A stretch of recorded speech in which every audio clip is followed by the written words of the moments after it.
Welcome to Reds Focus LFC fans. Today we bring you the top 4 breaking Liverpool news headlines. Let's dive in. First one. Marc Guehi argument slammed by Gary Neville as £50 million. Liverpool problem emerges. Marc Guehi was close to joining Liverpool this summer, with a £35 million deal on the table before Crystal Palace pulled the plug after failing to land a replacement. Gary Neville reckons Marc Guehi was right not to kick up a fuss to force a move to Liverpool and insists the centre-back's exemplary conduct will serve him well moving forward. Guehi came close to completing a move to Anfield this summer, only for the deal to collapse on deadline day after Crystal Palace failed to secure a replacement. The 25-year-old, who has entered the final year of his contract at Selhurst Park, was the subject of extensive interest, with Liverpool leading the pursuit and agreeing on a £35 million fee before the move fell through. Despite the intense speculation, Guehi remained fully committed to Palace, continuing to train and play without disruption. This contrasted with the approach of players such as Alexander Isak and Yoane Wissa, who both actively and aggressively pushed for moves away from Newcastle and Brentford and got them. Many fans and pundits argued that Guehi's professionalism may have prevented him from completing the move, claiming he should have been more assertive in the same way others had been. Neville, however, firmly disagrees with that perspective, praising Guehi for his mature approach and suggesting it is the best path forward. There was narrative that was like, you're better off being Alexander Isak because you'll get your move, than being Marc Guehi who doesn't, Neville said on the Stick to Football podcast. But I was thinking no, because in the long run, 70 years of your life, it will pay you back. Neville also highlighted Guehi's tactful handling of questions about the Liverpool situation following England's victory over Serbia on Tuesday. There was an interview with Marc Guehi. I thought it was brilliant, the former Manchester United defender said. I thought the way in which he handled the question around the situation with Liverpool. He had a smile on his face. He was so relaxed. It was just his manner and the way he dealt with it. He didn't antagonize, he didn't come out with anything smart. You can just tell he's a really good guy. When ITV asked Guehi about how the past few days had been, he responded cheerfully, "It's been great." Later, after being questioned on whether integrating with the national team was difficult after what happened, Guehi answered, "It's always easy coming here. Such a good group of players. Good group of staff. We are all working towards one goal. Really enjoyable. Always good to be here."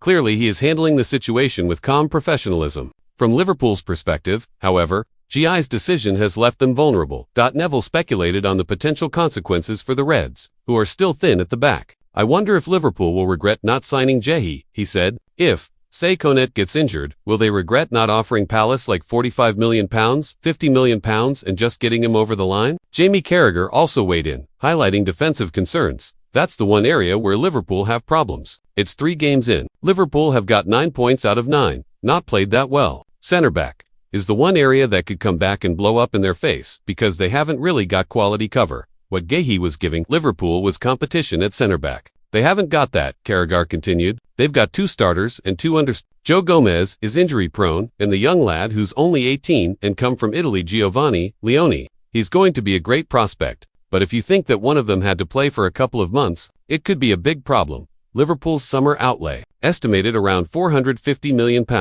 largely focused on attacking reinforcements, with over £300 million spent on Isak, Florian Wirtz, and Hugo Ek. Defensive additions included promising youngster Leone and fullbacks Jeremy Frimpong and Milos Kerr. However, the team's early defensive record suggests vulnerabilities. With 6 goals conceded in their first 3 matches, Guehi's disciplined approach may have inadvertently left Liverpool without the defensive boost they needed. Notably, Guehi had already completed his medical and could have pressured Palace into a transfer once the club failed to bring in a replacement, after Igor Julio's move to West Ham derailed the Eagles' plans to sign him. Others have shown how such tactics can pay off. Nicholas Jackson, for instance, reportedly refused to return to Chelsea after his Bayern Munich loan collapsed late in the window. His standoff forced the Blues to recall Marc Guehi from Sunderland instead, ultimately clearing the way for Jackson's deadline day switch to Germany. Isak took even more aggressive steps to force his move, skipping training and Newcastle's preseason tour before reportedly vowing to never play for the club again. Regardless of whether a transfer materialized, Guehi, by contrast, has remained steadfastly professional, a decision which could ultimately cost Liverpool. That said, if Liverpool managed to sign him as a free agent next year, the club can be assured they are bringing in a player of exceptional character, a factor that may prove invaluable on and off the pitch, and well worth waiting for. 6 things to watch as Premier League returns with Alexander Isak and Ange Postecoglou. Center stage, Isak should make his Liverpool debut. Ange Postecoglou takes charge of Nottingham Forest for the first time, and there are new goalkeepers in the Manchester Derby. After a long and arduous international break, the Premier League is back this weekend, and there are plenty of juicy narratives to enjoy alongside the football. England did give us something to snap out of the boredom of the international break by smashing 5 goals past Serbia on Tuesday night. But most fans have been desperate for the return of club football after 2 weeks in the wilderness. The end of the summer transfer window coming on the eve of the break has only served to build the excitement for Game Week 4, with many debuts coming this weekend. The standout fixture undoubtedly comes at the Etihad Stadium on Sunday, when the out-of-form Manchester City host Manchester United, a side that recently lost to Grimsby. But there is more to look out for. Here Mirror Football takes a look over the potential headlines from the return of the Premier League. After our first managerial sacking of the campaign, all eyes on Isak. Isak spent all summer desperately trying to force through a transfer from Newcastle to Liverpool. After lots of frustration, accusations and counter-accusations, he got his wish on transfer deadline day, with a £125 million move going through. Now he has to deliver. The problem for Isak is that he is lacking match sharpness, having barely trained in the final months as a Newcastle player, since he only had 3 training sessions and no preseason, and of course no match time. The risk was too great to use him today. Sweden manager John Dahl Tomasson said last week, after he sat out of a 2-2 draw with Slovenia. Liverpool have posted clips of Isak finding the back of the net in training, but it will likely take time for the Premier League's record signing to get back to his level. Expect Arne Slot to start him from the bench against Burnley. Postecoglou returns. At Arsenal, Nuno Santo became the first managerial sacking of the season during the break, after falling out with Nottingham Forest owner Evangelos Marinakis and recruitment chief Edu Gasper. In came Ange Postecoglou, in what promises to be a required viewing for the next few weeks. Postecoglou is the tactical antithesis of Nuno, his non-negotiable attacking instincts replacing his predecessor's pragmatism overnight. Forest have lots of good players, but how will they cope with such a handbrake turn of an appointment? Tottenham finished 17th under Postecoglou last season, so one thing we know is that there will be difficult days. They start away at Arsenal this weekend in what promises to be box office viewing. New goalkeepers in Manchester. The Manchester Derby is on Sunday afternoon, and there will likely be 2 new goalkeepers between the posts at the Etihad. City have swapped Ederson for Gianluigi Donnarumma, who is expected to usurp James Trafford in goal, while United have waved goodbye to Andre Onana, exiled to Trebizond on loan after the £18 million signing of Saint Lemons. The 23-year-old Belgian may get the nod ahead of the unconvincing Elta Bayendir for what could be a baptism on fire. However, it could be a good time to play City, who are reeling after back-to-back defeats against Spurs and Brighton in the league. Nevertheless, with Donnarumma no stranger to massive matches, the odds would favor Lemons being the one to drop a clanger. Fresh firepower at Newcastle. Isak is finally gone. Eddie Howe will no longer have to answer questions about his one-away striker. Now the focus turns to the new arrivals Nick Woltemade and Jon Wissa. There is the potential for a classic little and large strike partnership, although Newcastle's usual 4-3-3 shape suggests it is more likely to be one or the other. The Magpies spent big to land the £69 million Woltemade and £55 million Wissa, and those fees, however inflated due to circumstances, come with expectation.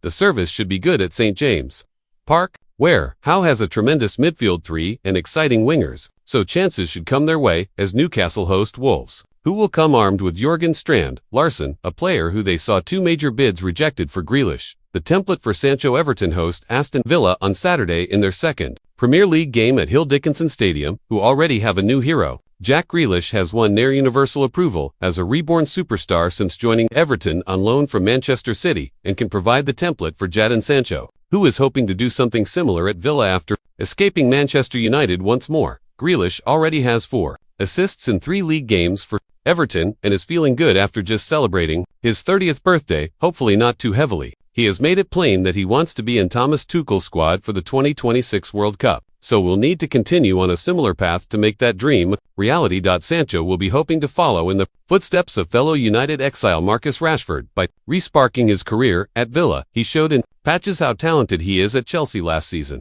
but can he sustain it? Guehi returns to Smart. Guehi was furious after his deadline day transfer to Liverpool collapsed at the last minute, due to a change of heart by Crystal Palace chairman Steve Parish. In the heat of the aftermath, there were suggestions he could step down as Palace captain, having been so annoyed by what he saw as punishment for his own professionalism. Centre-back scored for England against Serbia and now returns to his club, who hosts Sunderland on Saturday. Guehi will no doubt just get on with his job, but speculation will be a continuous part of his life in the lead-up to the January transfer window.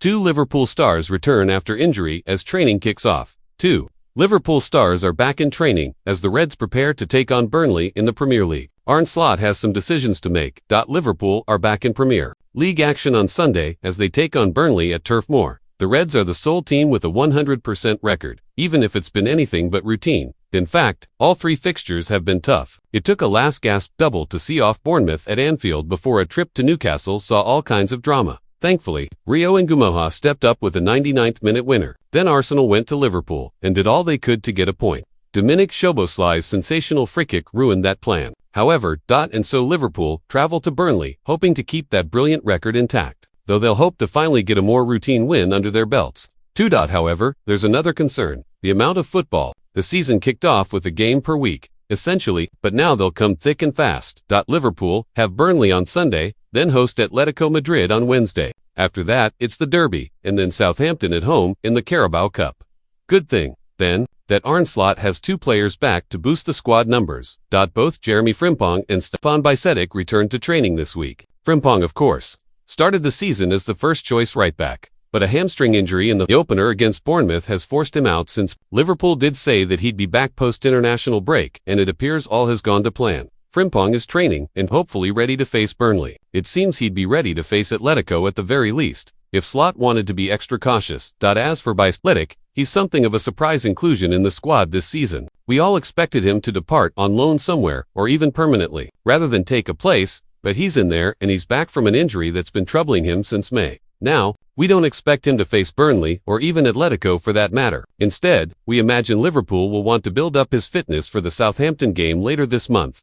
Squad options galore. Then, meet the 18 youngsters who trained with Alexander Isak on first day at Liverpool. Alexander Isak was back at the AXA training center on Wednesday, 1 day earlier than the other Liverpool players who have been on international duty were due to return. Alexander Isak took part in training for the first time on Wednesday, but he did not train alongside many players that he will be training with on a regular basis over the course of the season. That's because the Swedish striker reported for duty at the AXA training center 1 day earlier than the rest of the Red Stars who were on international duty over the last few days. The vast majority of Liverpool's first-team players were called up to represent their nations during the break, with only Jeremy Frimpong, Joe Gomez, Curtis Jones, Federico Chiesa, and youngster Stefan Bisetic not called up by their countries. The players who were on international duty were not due to return to training until Thursday, but Isak, who only featured for Sweden for a few minutes, was back on Wednesday. That meant a number of the club's young players were called up to train alongside Isak and co on Wednesday, with the following 18 academy players all involved: goalkeeper Fabian Rose,